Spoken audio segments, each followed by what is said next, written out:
Dengan 3 rekomendasi tersebut tentu posisi PSSI menjadi sangat sulit dan terdesak. Artinya untuk Iwan Bule dan kawan-kawan saat ini. Bahkan kemarin Jumat malam sejak TGIPF melaporkan ini kepada Presiden atau menyampaikan ini, jajaran Exco PSSI melakukan rapat yang cukup lama, kabarnya baru berakhir di Sabtu dini hari.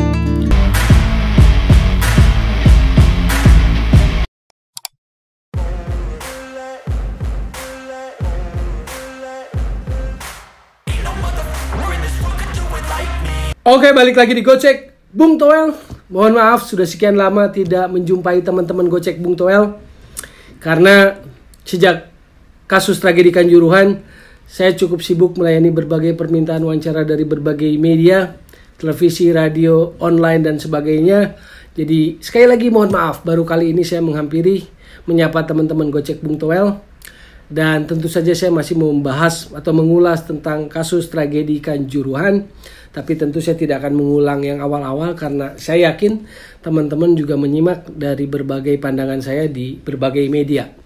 Jadi saya mau update saja dengan apa yang terjadi terbaru. Tentu yang terbaru adalah tim gabungan independen pencari fakta sudah menyusun laporannya, kesimpulan dan rekomendasinya.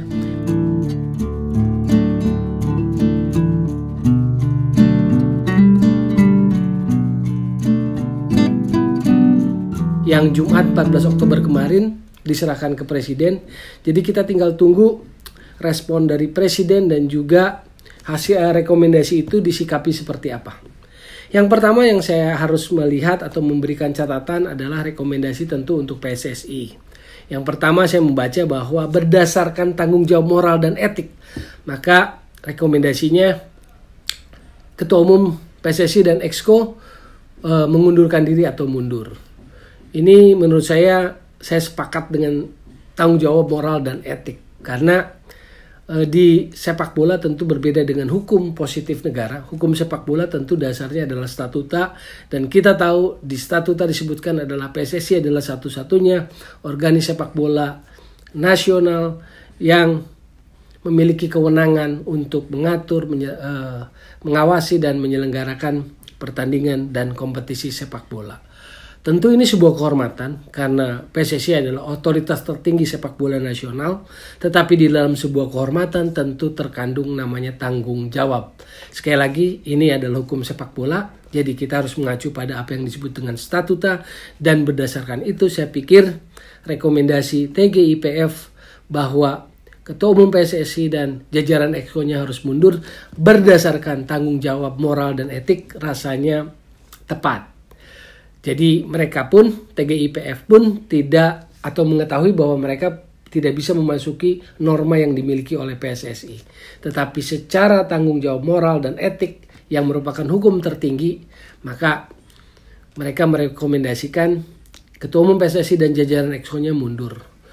Saya pikir itu senada dengan apa yang saya sampaikan dalam berbagai kesempatan, dalam berbagai wawancara yang saya lakukan sepanjang sejak terjadinya tragedi Kanjuruhan.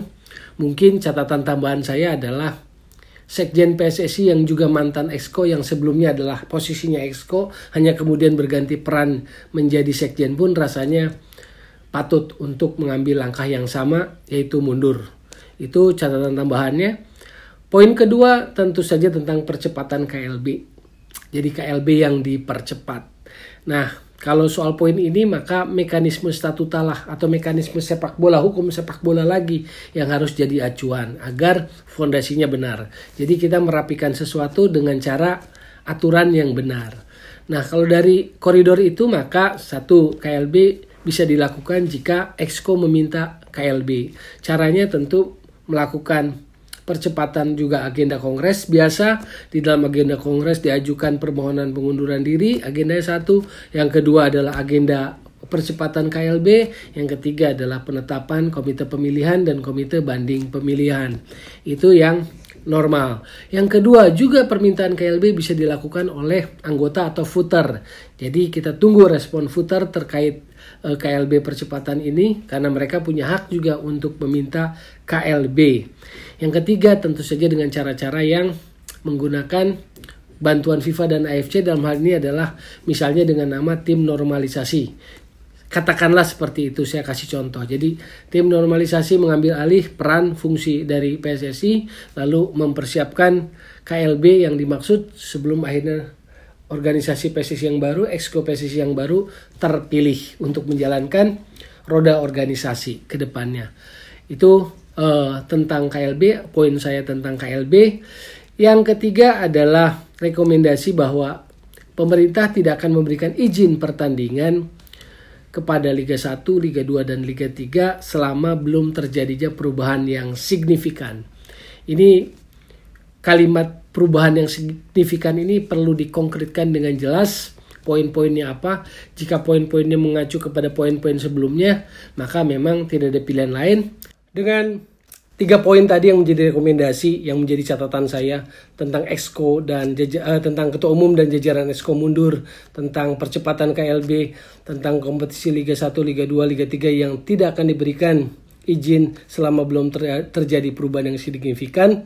Dengan 3 rekomendasi tersebut tentu posisi PSSI menjadi sangat sulit dan terdesak. Artinya untuk Iwan Bule dan kawan-kawan saat ini. Bahkan kemarin Jumat malam sejak TGIPF melaporkan ini kepada Presiden atau menyampaikan ini, jajaran Exco PSSI melakukan rapat yang cukup lama, kabarnya baru berakhir di Sabtu dini hari. Mereka melakukan rapat, kita tidak tahu hasil rapat Exco. Sampai saya membuat video ini, saya belum tahu hasil rapat Exco-nya apa, poin-poinnya. Kita tunggu reaksi respon dari PSSI. Semoga responnya adalah respon yang mengedepankan kemajuan buat sepak bola Indonesia, mengedepankan kebaikan bagi sepak bola Indonesia. Tapi kita akan tunggu respon baik dari PSSI, Exco PSSI dalam hal ini. Juga saya menunggu respon dari para voter terkait hasil dari rekomendasi tim gabungan independen pencari fakta ini terkait rekomendasi untuk PSSI. Jadi ini adalah hari-hari yang pantas kita untuk tunggu seperti apa follow up dari rekomendasi TGIPF ini yang sudah disampaikan kepada Presiden. Lalu kita tunggu respon dari Exco PSSI dan kita juga menunggu respon dari para voter PSSI dengan kondisi ini. Jadi itu sekian dulu update dari saya terkait kasus tragedi Kanjuruhan. Kita akan tetap bertemu lagi dengan isu-isu lain. Saya akan terus tetap mengupdate di sela-sela kesibukan yang harus saya jalani. Sekali lagi saya ingatkan, jadi solusi bukan polusi sepak bola dan tetap digocek. Bung Toel.